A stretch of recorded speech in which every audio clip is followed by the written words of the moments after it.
की शुरुआत में बक नाम के कुत्ते को दिखाते हैं। यहाँ आओ बक, ये बन ले लो। ऐसा कहकर एक आदमी उसे बुलाता है और उसे छोटा पीस देता है, पर बक बड़ा पीस खाकर चला जाता है। रास्ते में दो आदमी बड़ा आइस बार लेके जा रहे होते हैं। बक पाने के बदले आइस बार को चाटकर मजे से चला जाता है और पीछे से एक लड़की उसे न्यूज़पेपर लेने को कहती है। ये बक के ओनर की हाउसकीपर है। बक न्यूज़पेपर वाले से उस दिन का न्यूज़पेपर ले लेता है। रास्ते में एक पोस्टमैन साइकिल पर जा रहा होता है। उसे देखते ही न्यूज़पेपर वहीं छोड़कर बक उसका पीछे करने लगता है। पीछे से एक आदमी बक को देख रहा होता है और न्यूज़पेपर उठाकर पढ़ता है। उसमें छपा होता है कि इस ब्रीड का कुत्ता दिलाने वाले को मोटी रकम दी जाएगी। उसे पढ़कर वो आदमी बक को देखता है। बक पोस्टमैन का पीछा नहीं छोड़ता और कुछ दूर पर बेचारा पोस्टमैन गिर जाता है। वो हाउसकीपर से कहता है कि कुत्ता संभालो मैडम, मुझे मरवाओगी क्या? वो लड़की बक से कहती है, बक तुम घर जाओ और सबको जगाओ, गुड बॉय। बक घर में सबको जगाने की बजाय उन्हें टॉर्चर कर रहा होता है। उन बेचारों के बेड पर कूद कूद कर उन्हें हवा में उड़ा रहा होता है। वो इतनी तेज भागता है कि किचन में रखे कप्स भी वाइब्रेट करने लगते हैं। वहाँ के कुक्स भी बक की आवाज सुनते ही सारा खाना छुपा देते हैं और अब बक तेजी से किचन में आता है तो वहाँ खाने की कोई चीज नहीं दिखाई देती। बेचारा बक बेबस होकर नौकरों को देखने लगता है, लेकिन वे बक को कुछ नहीं देते और उसे बाहर भगा देते हैं। फिर बक को उसका ओनर घर के बाहर लेके जाता है और दरवाजा बंद कर देता है, पर बक खिड़की से अंदर आने के लिए फिर से कूद रहा होता है। पर ओनर कहता है कि आज के दिन तुम बाहर रहोगे और तुम खुद ही डिसिप्लिन सीख जाओगे। इतने में बक एक खरगोश को देखता है और उसके बिल तक उसका पीछा करता है। फिर वो अपना सर बिल में घुसा देता है। जब वो सर बाहर निकालता है तो देखता है कि वहाँ बहुत सारे लोग आ रहे हैं। तब पता चलता है कि घर में मेहमान आए हैं और उन्हीं के लिए शानदार दावत तैयार हो रही है। अब लॉन में सारा खाना सेट कर दिया जाता है, जिसे देखकर बक खुशी से झूम उठता है। तभी सारे गेस्ट ग्रुप फोटो खिंचवा रहे होते हैं। तभी क्लिक करते वक्त मुंह में एक लेग पीस लिए बक बीच में आकर फोटो के लिए पोज करता है और सभी चौंक कर बक को देखते हैं। फिर टेबल को देखते हैं तो लगता है जैसे खाने पर बवंडर गुजरा हो। ओनर गुस्से में बक के मुंह से लेग पीस खींचता है, पर उसके हाथ में सिर्फ हड्डी आती है। स्मार्ट बॉय बक ने मांस ऑलरेडी खा लिया होता है। उस रात ओनर उसे डांटता है कि एक दिन भी तुम डिसिप्लिन फॉलो नहीं कर सकते क्या? आज सबके सामने तुमने मेरी नाक ही कटवा दी। ये कहकर वो दरवाजा बंद कर लेता है और बक को बाहर सोने को कहता है। सुबह होने पर एक आदमी वहाँ आकर बक को बुलाता है। बक सोचता है ये नया कैरेक्टर कौन है भाई। वो उस आदमी के पास जाता है। ये वही आदमी है जिसने पहले दिन न्यूज़पेपर का ऐड पढ़ा था। बक उसकी गाड़ी में बहुत सारा खाना देखता है और उसके अंदर चढ़ जाता है। तब अचानक कुछ लोग दरवाजा बंद कर देते हैं। अब वे बक को ट्रेन में कहीं लेके जा रहे होते हैं। बेचारा बक कंफ्यूज हो जाता है कि ये लोग उसे कहाँ लेके जाने वाले हैं और बॉक्स के छेद से वो बाहर देख रहा होता है। एक जगह पर उस बॉक्स को एक आदमी तोड़ता है। बक बाकी बॉक्स को खुद ही तोड़कर बाहर आ जाता है। वो आदमी डांटता है कि ओवर एक्टिंग मत कर, सिर्फ मेरे ऑर्डर्स फॉलो कर।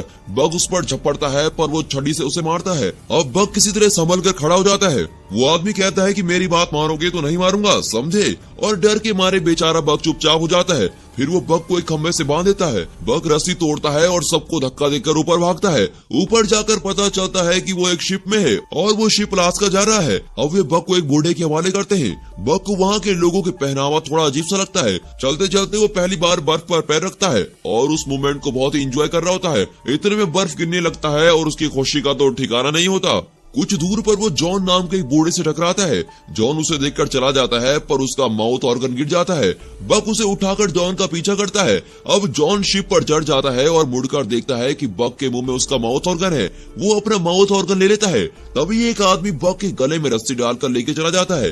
बक को किसी पेट शॉप में छोड़कर वो चला जाता है। तब पैरोल्ट नाम का एक आदमी आकर बक को खरीद लेता है। फिर वो उसे लेकर एक बर्फीली जगह पे लेके जाता है, जहाँ लोग भारी बोझ लेकर एक रस्से की मदद से पहाड़ पर चढ़ रहे होते हैं। पैरोल्ट बक से कहता है तुम आगे जाना चाहते हो तो जा सकते हो। अब बक खुश होकर आगे बढ़ता है। ऊपर जाकर पता चलता है कि उस बर्फीले पहाड़ पर एक गांव बसा हुआ है। अब पैरोल्ट की असिस्टेंट फ्रेंको इसको दिखाते हैं। वो पैरोल्ट से पूछती है मैंने 2 कुत्ते मांगे थे और आप एक ही लेके आए। पैरोल्ट कहता है कि ये एक ही 2 के बराबर है। फ्रेंको इस बक को देखती है और उसे दूसरे कुत्तों से इंट्रोड्यूस करवाती है, जिनमें से एक हस्की ब्रीड का कुत्ता है। उसे देखकर कहती है कि यह है स्पिट्स और आज से यही तुम्हारा बॉस है। फिर वे कुत्तों को एक गाड़ी से बांध देते हैं और कुत्ते तेज दौड़ने लगते हैं। बक काम पर नया होने के कारण पहले डगमगाता है और सारे कुत्ते एक और भाग रहे होते हैं और बक किसी दूसरी डायरेक्शन में भाग रहा होता है। कुछ दूर पर गाड़ी उलटकर गिर जाती है। अगले दिन फिर से उसी तरह कुत्ते बांधे जाते हैं और वे कुछ पार्सल डिलीवर करते हैं। रात को सारे कुत्ते फिश खा रहे होते हैं। तब स्पिट्स बिल्कुल एक बॉस की तरह दूसरे कुत्ते का फिश छीनकर खाने लगता है।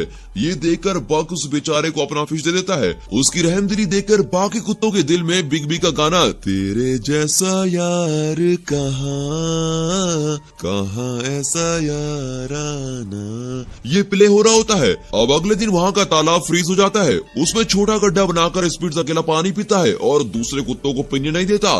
तभी बक पास एक बड़ा गड्ढा खोदकर दूसरे कुत्तों को पानी के लिए इंतजाम करवाता है।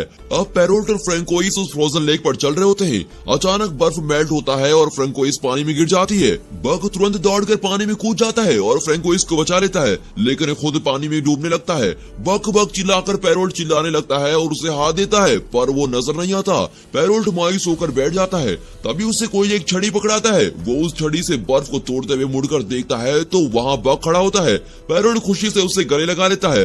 स्पिट्स ये सब दूर से देख रहा होता है और उसे बक के नाम से अब चिढ़ होने लगती है। अगले सीन में बक एक रैबिट को पकड़ता है और उसे बिना कुछ किए छोड़ देता है। अब स्पिट्स उस रैबिट को चेस करके उसे मार डालता है। फिर वो आकर बक को देखता है। उसकी आंखों में साफ नजर आता है कि यहाँ एक ही गुंडा है और वो गुंडा मैं हूँ। वो कहता है पहले तुम कुत्तों के फेवरेट बने और अब ओनर के फेवरेट भी बन गए। मेरी जगह लेना चाहते हो तो मुझसे मुकाबला करो। फिर वो भागकर बक को अटैक करके उसको जमीन पर पटक देता है। फिर दूसरे कुत्तों से उसकी नस्लें कहते हैं देखा हमेशा मैं ही बॉस रहूंगा। बाकी कुत्ते डर के मारे फ्रीज हो जाते हैं। अब बक उठकर स्पिट्स को घूरता है। स्पिट्स फिर उसे अटैक करने जाता है, पर इस बार बक उसे ऊपर उठाता है और फट से जमीन पर पटक देता है। स्पिट्स डर जाता है और इस तरह बक उनका नया डॉन बन जाता है। अगले दिन पैरोल्ट गाड़ी तैयार करके स्पिट्स को ढूंढता है, पर वो कहीं नजर नहीं आता। पैरोल्ट दूसरे कुत्ते को उसकी जगह पर बांधता है, पर वो कुत्ता नखरे करने लगता है। अब पैरोल्ट परेशान होकर चला जाता है। तभी बक उस जगह पर आकर खड़ा होता है। पैरोल्ट उसे शाबाशी देकर बेल्ट पहनाता है और गेट सेट गो कहते ही बक और उसके साथी तेज भागने लगते हैं। वहाँ कई रेंजर्स दौड़ रहे होते हैं। रेंजर्स के बीच बक की टीम अपने रथ को खींच रही होती है। इस सीन को शानदार नहीं तो और क्या कहेंगे। तभी पहाड़ से ढेर सारा बर्फ सरक कर तेजी से नीचे आ रहा होता है। भागते भागते बक कुछ प्लान कर रहा होता है। पैरोल्ट चिल्लाता है, पर बक सीधे पहाड़ की ओर दौड़ता है। पहाड़ के नीचे गुफा होती है और बक की टीम तेजी से उस गुफा को पार कर लेती है और वे दूसरी तरफ निकल जाते हैं। इस तरह हमारा समझदार बक सबको बचा लेता है। फिर वे अपने डेस्टिनेशन की ओर दौड़ रहे होते हैं, पर वहाँ लोगों को देखकर बक सडन ब्रेक मारता है। उसे पता नहीं होता कि अगले सेकंड सारे कुत्ते उसके ऊपर क्रश करने वाले हैं। ये देखकर तो हमें भी हंसी आ जाती है। तभी पैरोल्ट बक को बताता है कि हम सिर्फ लेटर्स डिलीवर नहीं करते, बल्कि उनमें कई लोगों का दुख सुख प्यार जैसे कई इमोशन का पैकेज डिलीवर करते हैं और ये हमारा काम नहीं बल्कि हमारी जिम्मेदारी है। अगले दिन वहाँ जॉन को देखकर बक फिर अचानक रुक जाता है और उसके साथी भी रुकते हैं, पर झटके की वजह से पैरोल्ट गिर जाता है और पूछता है यार बक तू हमेशा सडन ब्रेक क्यों मारता है। इतने में जॉन एक लेटर देकर कहता है सॉरी मैं लेट पहुंचा, पर यह खत मेरी बीवी को दे दीजिए। बक वो खत पैरोल्ट को दे देता है और अब गाड़ी आगे बढ़ती है। एक दिन पैरोल्ट को खत मिलता है कि ये डिलीवरी सर्विस बंद हो चुकी है और आगे से तुम्हें काम नहीं दिया जाएगा। ये बात वो बक के साथ शेयर करता है और कहता है कि अब यहाँ टेलीग्राम नाम की कोई सर्विस आने वाली है और आगे से तुम्हें ही अपने साथियों का ध्यान रखना होगा। ये कहकर पैरोल्ट और फ्रैंकोइस उदास होकर वहाँ से चले जाते हैं। बक और उसके साथी भी उदास हो जाते हैं। फिर वहाँ हल नाम का आदमी आकर सबको अपनी गाड़ी से बांध देता है और गाड़ी में बहुत भारी चीजें रख लेता है। बक की टीम से बिल्कुल भी खींचा नहीं जाता। हल बक को छड़ी से मारने ही वाला होता है कि इतने में जॉन आकर वहाँ खड़ा होता है और बक को सहलाता है। फिर वो देखता है कि गाड़ी गड्ढे में फंसी हुई है और कहता है ये देखे बिना ही तुम बेचारे को मारने चले थे। ये कहकर वो गाड़ी को रिलीज करता है। फिर बक की टीम गाड़ी को खींचकर लेके जाती है। कुछ दूर पर वे पहाड़ पर चढ़ रहे होते हैं, पर बक की टीम उतना भारी वजन नहीं उठा पाती। सभी कुत्ते थक जाते हैं और बेचारे सिगड़ कर नीचे गिर जाते हैं। तब हल उन्हें बेरहमी से मारता है, पर उनसे उठा ही नहीं जाता। फिर वो बक को शूट करने वाला होता है। इतने में जॉन वहाँ पहुँच जाता है और गुस्से में उसे धक्का दे देता है। फिर वो गन दिखाकर उसे डराता है। हल कहता है ठीक है तुम बक को ले जाओ, पर बाकी कुत्तों को हाथ मत लगाना। तब जॉन कहता है बर्फ पिघलने लगा है, अब तुम उस तरफ जाओगे तो ना तो तुम जिंदा बचोगे और ना ही ये कुत्ते। पर वो आदमी जिद करता है और बाकी कुत्तों को साथ लेकर चला जाता है। जॉन बक को अपने घर लेके जाता है और बक वहीं आराम करता है। दूसरे दिन वो जरा ठीक हो जाता है और देखता है कि सामने का बर्फ पिघलकर अब नदी बन गई होती है। तब जॉन कहता है बक मुझे डर है कि उस बेवकूफ आदमी के कारण तुम्हारे साथी इस नदी में बह गए होंगे। ये सुनकर बक बड़ा ही मायूस हो जाता है। शाम को जॉन एक बार में बैठकर पी रहा होता है। बक खिड़की से उसे देखता है, तभी हल वहां आता है और जॉन को मारने लगता है। बक अंदर जाकर हल को अटैक करता है, पर जॉन उसे रोक लेता है। फिर दोनों घर लौट आते हैं। अब बक जॉन की शराब की बोतल बर्फ के अंदर छुपाकर उसके ऊपर बैठ जाता है। तब जॉन कहता है, बक वो बोतल मुझे दे दो, मैं उसके बिना नहीं रह सकता। वो बक को हटाने की कोशिश करता है, पर बक वहीं अड़ा रहता है। जॉन कहता है, तुम तो वाकई स्ट्रांग हो, पर यार मेरे बेटे की मौत के बाद मेरी वाइफ और मैं अलग हो गए थे। इतने साल में यहाँ अकेला रहा और अब तुम ही मेरे साथ ही हो। उसकी बात सुनकर बक उससे चिपक जाता है। अगले दिन जॉन एक मैप दिखाकर कहता है कि मेरा बेटा ऐसी जगह जाना चाहता था जो किसी मैप में नहीं है, क्या तुम ऐसी एडवेंचर ट्रिप पर मेरे साथ चलोगे? फिर दिखाते हैं कि जॉन और बक एक छोटी बोट पर बैठकर नदी में जा रहे होते हैं और एक खूबसूरत एरियल शॉट में पानी के अंदर की मछलियां साफ दिखाई देती हैं। दोनों दिन भर बोट में ट्रेवल करते हैं और रात को एक जगह रुककर आराम करते हैं। इस तरह उनका सफर चल रहा होता है। यहाँ हल जॉन के घर पहुँचता है। जॉन तो वहाँ होता नहीं, पर उसका मैप हल के हाथ में लग जाता है जिसमें उसने एक जगह को मार्क किया होता है। हल सोचता है कि जॉन किसी खजाने की तलाश में वहाँ गया होगा और खुद भी जाने का फैसला करता है। अपने सफर के अंत में जॉन और बक अपनी डेस्टिनेशन पर पहुंच जाते हैं। वहाँ का खूबसूरत सनसेट देखकर वे पुराने घर में पहुंचते हैं जो धूल मिट्टी से भरा होता है। उस घर को साफ करके जॉन और बक वहाँ रहने लगते हैं। अगले दिन जॉन नदी में नहा रहा होता है तो उसे सोने का टुकड़ा मिलता है। वो बक को भी सोना ढूंढने को कहता है। अब बक ढूंढकर एक पत्थर निकाल कर लाता है। जॉन कहता है, उतना बड़ा नहीं बक, ऐसे छोटे छोटे टुकड़े हो तो मुझे दिखाओ। बक पत्थर फेंक देता है और अब की बार सोने का बड़ा सा टुकड़ा निकलता है, पर वो सोचता है कि जॉन को तो छोटा पत्थर चाहिए, इसलिए वो सोने को फिर से पानी में फेंक देता है। जॉन कहता है, मेरे बेटे ने जो कहानियां पढ़ी थी वो शायद सच्ची है, इस जगह पर सोना ही सोना है। तभी बक वहाँ भागती हुई सफेद भेड़िनी का पीछा करता है। इतने में एक ग्रिजली बियर आकर बक को डराने लगता है और अब बक डरकर जंगल की ओर भागता है। अब वो सफेद भेड़नी आकर बक के पैर पर मारकर भाग जाती है।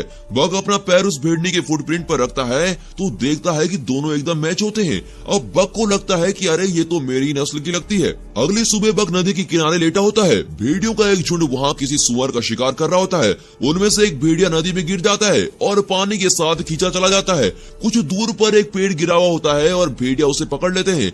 इतने में बक जल्दी से जाकर उस पेड़ को जमीन की तरफ मोड़कर उससे बचा लेता है और अब सारे भेड़िए बक के फ्रेंड्स बन जाते हैं। वे बक को शिकार करना सिखाते हैं। बक हर चीज में माहिर हो जाता है। वो दूसरे जानवरों, पक्षियों और मछलियों का भी शिकार करता है, लेकिन वो अपना हर शिकार जॉन को लाकर देता है। जॉन हंसकर कहता है कि यार तुम्हारे रंग ढंग से तो लगता है कि तुम मुझे आदि मानव बना दोगे। जॉन देखता है कि बक उस सफेद भेड़नी के साथ घुल मिल गया है और उसने अपना जीवन साथी ढूंढ लिया है। उस रात वो बक से कहता है कि ये दुनिया बहुत ही बुरी है, कल क्या होगा ये कोई नहीं बता सकता। मैंने सोचा भी नहीं था कि मैं अपने बेटे को खो दूंगा, पर आज उसके बिना मैं अकेला जी रहा हूँ और अब तो मैं बूढ़ा भी हो चुका हूँ। तुम अपने जीवन साथी के साथ खुश रहना, इंसानों की झंझट में मत पड़ना। अब मेरा अंत आ गया है और मैं अपनी आखिरी सांस यही लूंगा। ये कहकर वो घर के अंदर चला जाता है। बक जंगल में जाकर भेड़ियों के साथ रहने लगता है। अब दिखाते हैं कि वो पुराना घर जल रहा होता है। उसे देखकर बक जंगल से निकलकर घर की ओर भागता है। इतने में हल जॉन को शूट कर देता है और उससे सोने का टुकड़ा मांगता है। जॉन उसे सोना दे देता है। सोना लेने के बाद हल उसे फिर से शूट करने जाता है कि इतने में बक उस पर अटैक करता है। हल उसे छड़ी दिखाता है, लेकिन बक छड़ी को मुंह में पकड़ लेता है और छड़ी के साथ ही हल को चलते हुए घर के अंदर खींच ले जाता है। उसे वहीं छोड़कर वो जॉन के पास आता है। जॉन की आंखें भर आती हैं और वो कहता है, बक तुम मेरे लिए वापस आए, मेरा आखिरी समय आ गया है, तुम जाओ और अपने साथियों के साथ खुश रहो। ये कहकर वो बेचारा वहीं दम तोड़ देता है। अब बक वापस जंगल में अपने साथियों के साथ चला जाता है। फिर दिखाते हैं कि बक और सफेद भेड़नी के बच्चे हो जाते हैं। तभी एक दिन वही ग्रिजली बियर आकर बक को डराने लगता है।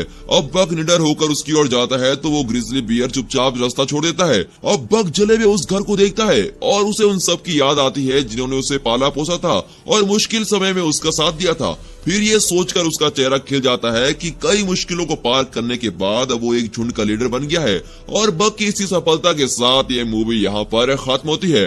बक की लाइफ की तरह हमारी लाइफ में भी कई सारी प्रॉब्लम्स आएंगी, रास्ते बदलेंगे, लेकिन हम अपना लक्ष्य जरूर पाएंगे। और इसी विश्वास के साथ हम आपसे विदा लेते हैं, पर जाने से पहले आप इस वीडियो को लाइक और चैनल को सब्सक्राइब जरूर कीजिए। और हाँ, साथ ही अपने फ्रेंड सर्कल में इस वीडियो को शेयर जरूर कीजिए।